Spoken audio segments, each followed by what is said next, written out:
Hello everyone. इस particular video में मैं आपके साथ डिस्कस करूंगा नंबर्स का एक क्वेश्चन जैसा कि यूजुअली बैंक एग्जाम या एमबीए एंट्रेंस एग्जाम्स में आते हैं। ये एक फैक्टर्स का क्वेश्चन है नंबर्स में।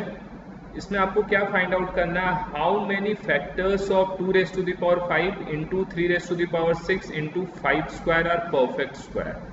इसके आपको पता है इसके काफ़ी फैक्टर्स होंगे। एक नंबर आपको गिवन है 2 raise to the power 5 into 3 raise to the power 6 into 5 square. आपको पता है इसके बहुत सारे फैक्टर्स होंगे।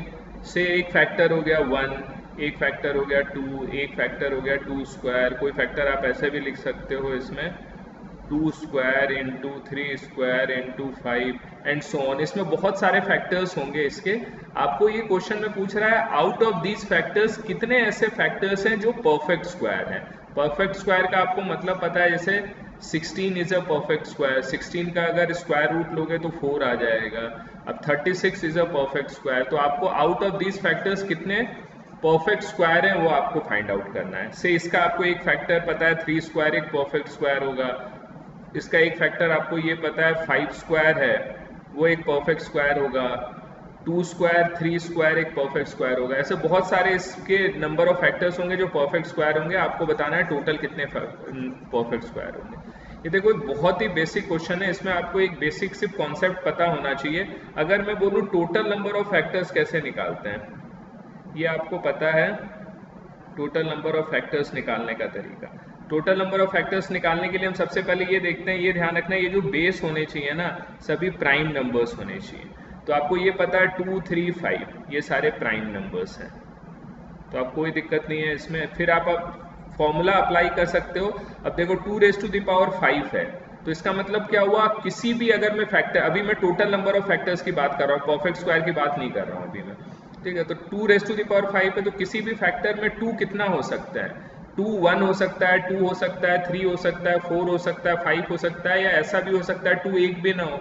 मतलब किसी भी फैक्टर्स में हम 2 कितने तरीके से चूज कर सकते हैं, 6 तरीके से। और ईच के कॉरस्पॉन्डिंग, जब मैंने 2 को 3 टाइम सेलेक्ट किया, 2 को 4 टाइम सेलेक्ट किया, किसी भी एक पर्टिकुलर केस के कॉरस्पॉन्डिंग, ईच के कॉरस्पॉन्डिंग मैं 3 को कितने तरीके से सेलेक्ट कर सकता हूँ। 3 1 हो सकता है, 2 हो सकता है, 3 हो सकता है, 4 टाइम्स हो सकते हैं, 5 टाइम हो सकते हैं, 6 टाइम हो सकते हैं। ऐसा भी हो सकता है कि एक बार भी ना हो 3। तो 3 को सेलेक्ट करने का तरीका है 7 वेज, ठीक है। 6 + 1 जो पावर होता है उसमें +1 ऐड हो जाता है। 5 + 1 6 + 1 +1 क्यों ऐड हुआ, वो केस कंसिडर करने के लिए जब मैंने एक भी 2 कंसिडर नहीं किया। और into 5 raise to the power 2 है, तो 5 को भी मैं 3 वेज से सेलेक्ट कर सकता हूँ, या तो एक 5 होगा किसी भी फैक्टर में, 2 होगा, या एक भी नहीं होगा। तो ये क्या हो गया इसका 6 × 7 × 3, 6 × 21 126।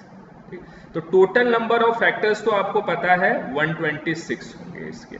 तो आउट ऑफ 126 कितने परफेक्ट स्क्वायर हैं ये आपको बताना है। सारे फैक्टर्स इसके ऑफ कोर्स परफेक्ट स्क्वायर नहीं होंगे। 126 में देखो वो फैक्टर भी आ गया जब मैंने 2 रेज टू द पावर 5 को भी नहीं लिया, 3 रेज टू द पावर 6 को भी नहीं लिया, 5 स्क्वायर को भी नहीं लिया, तीनों को नहीं लिया। इसका मतलब वो कौन सा केस था, उस समय कौन सा फैक्टर आ गया, 1। इस पूरे नंबर का 1 भी एक फैक्टर होगा। और इसमें वो केस भी आ गया जब मैंने इस पूरे नंबर को ही कंसिडर कर लिया, जैसे 2 रेज टू द पावर 5, 2 को मैंने 5 टाइम्स कंसिडर कर लिया, 3 को मैंने 6 टाइम कंसिडर कर लिया, और 5 को 2 टाइम्स कंसिडर कर लिया। तो ये जो टोटल नंबर ऑफ फैक्टर्स है 126, इसमें 1 भी इंक्लूडेड है। 1 is also a factor of this number. और इसमें 2 raise to the power 5 × 3 raise to the power 6 × 5 square भी इंक्लूडेड है। इट मीन्स नंबर भी इंक्लूडेड है, बिकॉज कोई भी नंबर है, 5 is a factor of 5, 120 is a factor of 120। ये आपको पता नंबर इटसेल्फ का भी फैक्टर होता है, और 1 सभी नंबर का फैक्टर्स होता है। ये तो आपको बेसिक मैंने एक्सप्लेन किया नंबर ऑफ फैक्टर्स कैसे निकालते हैं। आप सेम कॉन्सेप्ट का यूज करके फाइंड आउट कर सकते हैं नंबर ऑफ परफेक्ट स्क्वायर। अब देखो ये परफेक्ट स्क्वायर की बात कर रहा है, तो ये जो प्राइम नंबर के पावर है ना, इसको भी मैं परफेक्ट स्क्वायर के फॉर्म में लिखूंगा। 2 रेज टू द पावर 5 को मैं क्या लिख सकता हूँ, 2 स्क्वायर का स्क्वायर। यहाँ तो 4 हो गया, इंटू 2 अलग से लिखो, ठीक। Similarly 3 raise to the power 6 को अगर परफेक्ट स्क्वायर के फॉर्म में लिखना है तो क्या हो जाएगा, 3 स्क्वायर का क्यूब। मैं ऐसे लिख सकता हूँ। ये मैंने क्यों करा, बिकॉज यहाँ परफेक्ट स्क्वायर की बात कर रहा था। मैं ये जो फैक्टर्स बना रहा हूँ ये परफेक्ट स्क्वायर के फॉर्म में बना रहा हूँ। यहाँ पे 2 एक एडजस्ट नहीं हो रहा था, तो 2 मैंने अलग से लिख दिया, into 5 square raise to the power 1, ठीक है। मैंने ये सारे परफेक्ट स्क्वायर के फॉर्म में आपको लिख दिया।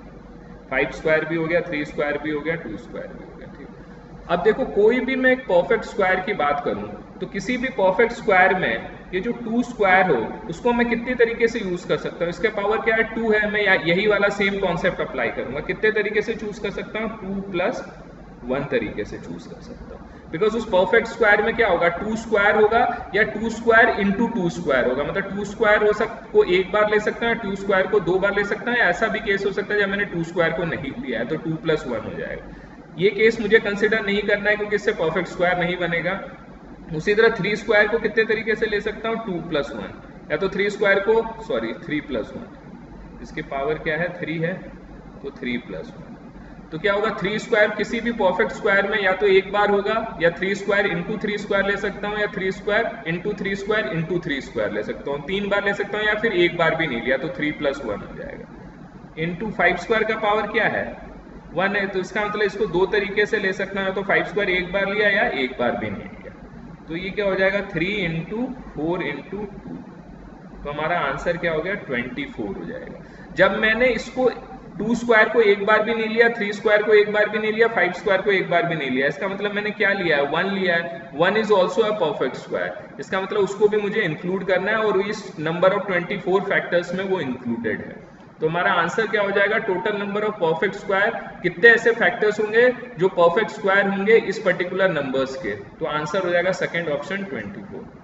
ये बहुत ही कॉमन है, इसमें अगर आपको कॉन्सेप्ट पता है तो इससे इस टाइप के बहुत सारे क्वेश्चन होते हैं। कितने ऐसे फैक्टर्स होंगे जो परफेक्ट क्यूब होंगे, कितने ऐसे फैक्टर्स होंगे जो इवन होंगे, कितने ऐसे फैक्टर्स होंगे जो ऑड होंगे, इस टाइप के भी बहुत मल्टीपल टाइप ऑफ क्वेश्चन बनते हैं। अगर आपको बेसिक क्लियर है तो आप सारे टाइप के क्वेश्चन कर सकते हो। कई बार एग्जाम में ऐसे गिवन होता है, अगर सेम क्वेश्चन की मैं बात करूँ, आप perfect square and greater than 1 अगर ये पूछ लेता है, एंड ग्रेटर देन 1 अगर यहाँ पर हो जाता तो इसका मतलब मुझे ये 1 जो फैक्टर है वो कंसिडर नहीं करना था, तो आंसर हो जाता 24 - 1 दैट इज 23 हो जाता। जैसा कि एक बार कैट में आया हुआ, कैट 2019 में ऐसा एक सिमिलर क्वेश्चन आया हुआ, वहां पे ग्रेटर देन 1 लिखा हुआ था। तो आप इस कॉन्सेप्ट को अप्लाई करके आप इस क्वेश्चन को कर सकते हो। मैं अपने नंबर्स के सब्सिक्वेंट वीडियोस में आपको और भी जो क्वेश्चंस कंसिडर करूंगा उसमें मैं आपको बताऊंगा परफेक्ट स्क्वायर अगर आपको गिवन है तो इसकी जगह परफेक्ट क्यूब हो, इवन नंबर हो, तो हम उसको कैसे सॉल्व करते हैं। तो अगर आपको ये वीडियो पसंद आया हो और आप मेरे रेगुलर वीडियोस का अपडेट पाना चाहते हैं तो आप मेरे चैनल को सब्सक्राइब करें। मैं MBA entrance exams like CAT और बैंक एंट्रेंस एग्जाम से रिलेटेड क्वांट के क्वेश्चन के रेगुलर वीडियोस अपलोड करता रहता हूँ। Thank you so much for watching.